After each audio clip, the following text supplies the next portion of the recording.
everyone, it's Tatiana, your favorite surgical tech and YouTube educator, and I want to welcome you guys back to episode 2 of this endovascular series.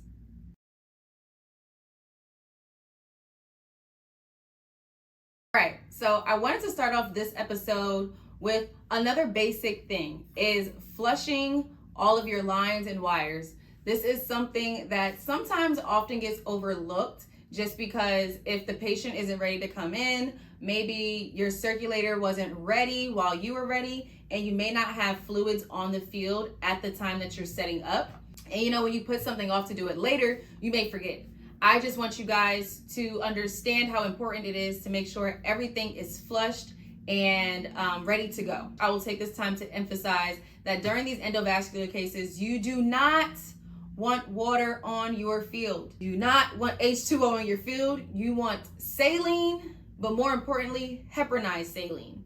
But the last thing you want on your field is regular water, because you don't want anyone to accidentally drop water thinking that it's saline and inject it directly into a patient's vasculature. Instead of me telling you guys why, I would love for you guys to do a little bit of homework, a little bit of research, and drop in the comments below why you cannot inject water into a patient's vasculature.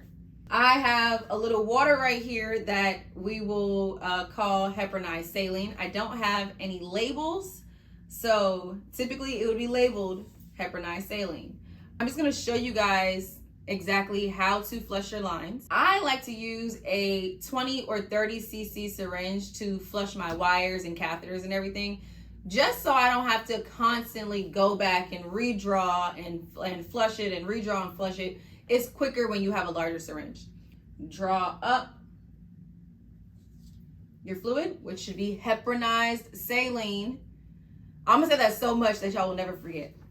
So you wanna make sure that you're flushing all of anything that's going to go in a patient's vasculature. You're gonna flush it. So if you're going to use this needle, the access needle, which is this length, I like to keep the casing over it until it's time for me to pass it off to the surgeon. Go ahead and flush it and then put it back. For this wire, since it's in this little casing, I like to, when I open it, I like to take the floppy side, right? There's two sides to every wire. There's a floppy side and there's a stiff side, right? The floppy side is the side that actually goes into the patient's. So I like to take that and dip it in there because you can't really flush it, right? Or you can even take your syringe and put it just on top because you can't actually lay it flush in there, and you can flush it as well if you'd like to do that. Then you take your next catheter, put it in, flush. And it's literally just a process. Same thing with the J wire. I just like to dip the tip. As far as the catheters that have the stopcock, you want to make sure that you're flushing the catheter and then closing the stopcock back. So these catheters usually come with the stopcock closed. You know that the stopcock is closed based on the direction that this is pointing in. So look at this as an arrow, and whatever way the arrow is pointing, that means it's off. There's nothing that's going to flow in that direction, okay? So if I were to try to flush right now, nothing would come through because it stopped. Now, once I turn this, right, I'm going to push it through, it's gonna come through. Y'all see that? So once you're done doing that, make sure you close it back, all right? I want y'all really to understand how important that is. Once you flush it, you take the catheter, because it's placed in there backwards, so you can just flush it all in once. You'll take the second part of the catheter and you'll place it in the top. Make sure you do it a little closer so that way you don't bend it. Place it in the top, and there you go. Now, this is placed in the patient this way, right? And then this part is removed. So if you can see, this fluid that's injected from this part of where the stopcock is goes directly into this hole and through the catheter, because there's actually like a rubber seal on this side that stops fluid from shooting out. So when you remove this blue portion, it's no longer blocking where that hole is for the fluid to come in. So if you leave this stopcock open, right, if you leave it open to where there's actual flow here, because of the patient's blood pressure, right, this is in a patient's artery. Blood is still pumping. So the blood now has a hole to go through. The blood will shoot through this hole, go up, find the other hole, and shoot out of this catheter through here. Now, it's your fault that the patient is essentially bleeding out, right? Because it's a constant flow. The patient's blood is continuously pumping. So the blood is now going through here and out this side. And the surgeon may be looking at the monitor to see, to make sure the location is where they want it to be at inside of the patient. They may not see that the blood is flowing out initially. Now the EBL is high, and that's all because you didn't close the stopcock. So I just want you guys to remember to always close the stopcock, and then you can lay that back down until they're ready. As for the wires, you flush them from the back. So again, this floppy portion is the part that actually goes into the patient. The back portion is the stiff part of the wire, and that's not gonna go into the patient. So the best and easiest way to flush these is to take your syringe, stick it into the back of the wire casing, and push, and it'll eventually flow through.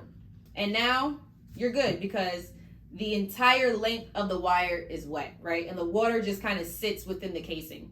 So you know that the wire is good, and you'll do that with all of your wires. Now, if you have wires like this one has a little silicone piece on the back to protect the back of the wire, because this wire is very tiny. The diameter is very small, so it can easily get damaged.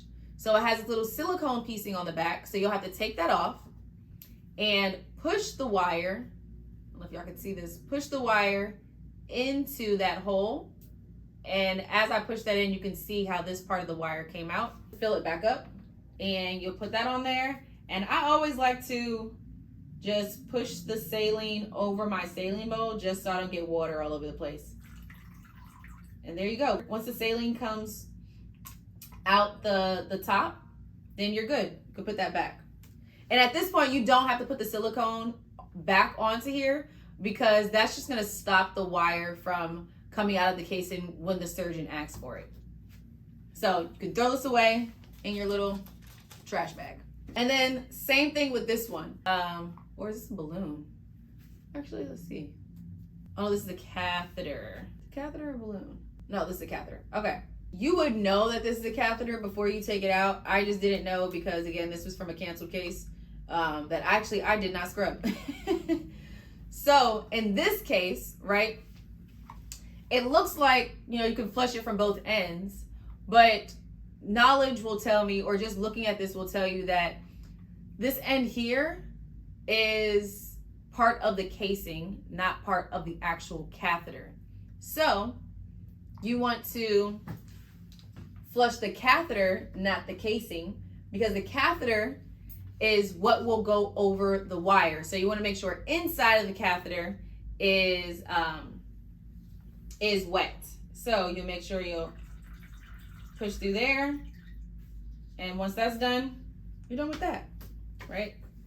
And that's a catheter. Actually, I'll keep this separate, because since that's a catheter, I don't want to get confused and mix it up with my wires. I like to try to keep all the casings different.